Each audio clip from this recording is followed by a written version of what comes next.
You know that feeling, right? It's a scorching hot day, you open your car door, and whoosh, it's like an oven. But then, just a couple minutes later, you're cruising in comfort. So, how in the world does your car pull off that incredible trick? We're gonna find out. Let's dig into the science behind your car's AC. I mean, we've all been there. You get in the car, you're sweating, and you hit that button. That little snowflake symbol, it's pure relief. It feels like magic, doesn't it? But it's not. It's actually some really cool physics and engineering. So let's answer the big question. What is actually happening when you press that button? Okay, so the whole thing, the entire system, hinges on one special substance. It's kind of the unsung hero of every summer road trip. Its only job? To grab heat from inside your car, where you definitely don't want it, and dump it outside. And that substance is called refrigerant. Now here's its superpower. It can boil at a super low temperature. And that process, changing from a liquid to a gas and then back again, well, that's the whole secret. That's how it can soak up and then get rid of just huge amounts of heat. Honestly, the easiest way to picture it is like a super efficient heat sponge. So when it's inside your car, this sponge just soaks up all that nasty heat from the air. Then it travels to the front of the car, gets squeezed out, and releases all that heat into the world. And it just does that over and over and over again. So how does this amazing heat sponge actually do its job? Well, it's all part of a continuous 4-step cycle. And to make it fun, we're going to call it the heat heist. Think of our refrigerant as the master thief, and its mission is to steal all the heat out of your car. All right, so this heist has 4 key stages, and each one happens in a different piece of the AC system. We've got compression, condensation, expansion, and evaporation. Let's walk through the whole operation step by step. First up, our heist kicks off at the compressor. This thing is powered by your car's engine, and you can really think of it as the heart of the whole system.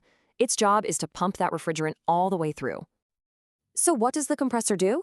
It's pretty simple, really. It sucks in the refrigerants when it's a low-pressure gas, and then it just squeezes it really hard. All that squeezing packs the molecules together, which makes the pressure and the temperature shoot way up. What you end up with is a super hot, high-pressure gas. Okay, so now our refrigerant is blazing hot and full of all that heat it's going to dump. It flows to the next part, the condenser. If you look at the front of your car, it looks kind of like a mini radiator, and its entire purpose is to get rid of that heat. This is where the thief drops the loot. As that hot gas snakes through all the coils in the condenser, the air from outside your car is blowing over it. And because that outside air is cooler, the heat just escapes from the refrigerant and blows away.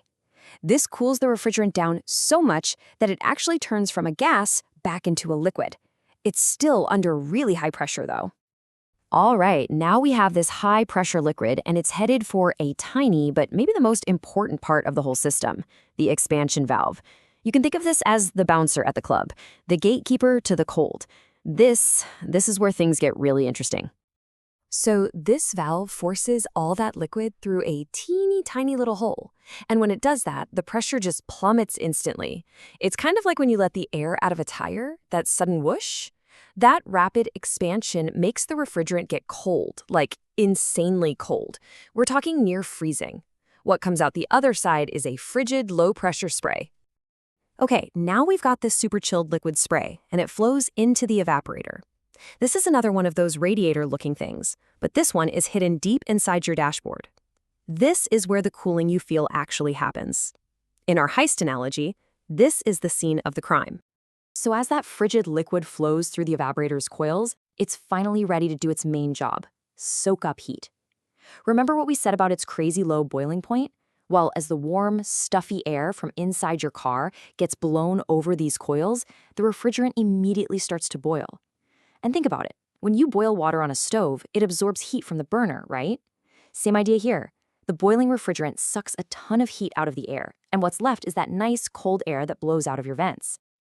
And just like that, the cycle is complete. The refrigerant has turned back into a cool, low-pressure gas, and it heads right back to the compressor to start the whole heat heist all over again. It's just a perfect, non-stop loop, constantly pulling heat out of your car and dumping it outside. So, mission accomplished. We've stolen the heat.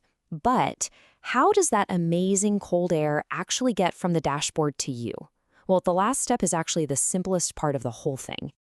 But before we get to that, you have to lock in the single most important idea from all of this. Your car's AC doesn't make cold air. It's not a tiny freezer. All it does is move heat. It's a heat pump, plain and simple. It uses refrigerant to grab heat from inside your car and throw it outside. You know the fan speed dial on your dash? All that's doing is blowing the air from inside your car across those ice-cold fins of the evaporator we just talked about. The air gets chilled instantly. But there's a cool little bonus effect. As that hot, humid air hits the cold coils, it can't hold on to its moisture anymore, so the water condenses, drips down, and drains out underneath your car. That little puddle you see under your car on a summer day? That's it. And that's why your AC is also an amazing dehumidifier. But you know, that little snowflake button is really just one piece of the puzzle. Your car's climate control system is actually designed to do way more than just make things cold. I mean, think about it. That same system uses hot coolant from your engine to keep you warm in the winter. It uses that same drying ability of the AC to get the fog off your windows in a flash. And, let's not forget, it's also filtering all the dust and pollen out of the air. It's a really impressive piece of engineering when you think about it. So there you have it. From one simple button press to this incredible complex cycle, your car's AC is basically a masterclass in stealing heat, and it's happening right there in your dashboard. It's a system that's been tweaked and perfected for decades, which really makes you wonder, right? We've pretty much mastered moving heat around. So what's the next big thing in keeping us comfortable on our drives?